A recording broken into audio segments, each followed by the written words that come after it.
बिस्मिल्लाहिर्रहमानिर्रहीम। अस्सलाम वालेकुम व्यूअर्स, मैं हूं हैदर हयात खान। साइफर केस में इमरान खान साहब को और शाह महमूद कुरैशी साहब को 10-10 साल कैद की सजा सुनाई गई है। जिस तरीके से गुज़िश्ता चंद रोज़ के अंदर इस समात के अंदर तेज़ी आई और जो तरीक़ाकार अडॉप्ट किया गया, वकला को अंदर जाने से रोका गया,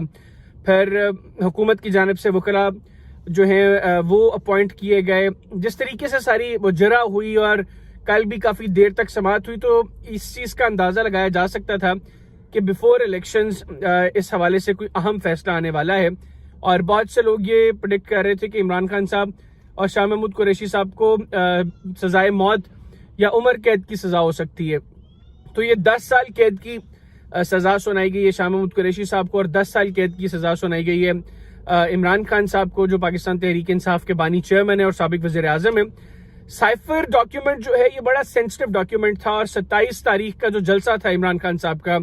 जिसके अंदर उन्होंने ये डॉक्यूमेंट लहराया इस्लामाबाद में, उस वक्त मैं वो जलसा कवर कर रहा था, और तब बहुत से लोगों ने इसकी सेंसिटिविटी के ऊपर इतनी बात नहीं की, और लोगों के लिए कोई बहुत बड़ी बात नहीं थी कि इमरान खान साहब ने एक डॉक्यूमेंट लहराया है। मैं चूंकि उन दिनों अफगानिस्तान और पाकिस्तान के रिलेशंस के ऊपर काफ़ी काम कर रहा था, बहुत से एम्बेसडर्स के साथ मेरी मुलाकातें हो रही थी, तो मैं इस टर्मिनोलॉजी से भी वाकिफ था। यहाँ पर तो बहुत से लोग साइफर की टर्मिनोलॉजी से ही वाकिफ नहीं थे कि साइफर चीज़ क्या है, और इसकी सेंसिटिविटी का भी अंदाज़ा था मुझे। और उस जलसे के दौरान जब हम कुछ सहाफ़ी दोस्त वहाँ पर खड़े थे, तो मैंने कहा कि ये खान साहब के गले पड़ सकती है ये चीज़, ये जो खान साहब ने डॉक्यूमेंट लहराया। तब बहुत से लोगों ने मुझसे इख्तिलाफ किया, लेकिन ये जो डॉक्यूमेंट था जिसके बारे में बाद में खान साहब ने क्लेम किया जी कि वो जो डॉक्यूमेंट मैंने लहराया था वो साइफर नहीं था, लेकिन उससे पहले उसको जब उन्होंने लहराया अपनी तकरीर के दौरान और कहा जी कि ये वो साइफर है, ये वो डॉक्यूमेंट है जिससे पाकिस्तान की तजलील हुई है, पाकिस्तान की खुद मुख्तारी पर जो है ये बहुत बड़ा सवालिया निशान है कि कौन किस तरीके से हमें जो है वो डायरेक्शंस दे रहा है और इस तरीके की बातें पाकिस्तान के हवाले से कर रहे हैं। बहरहाल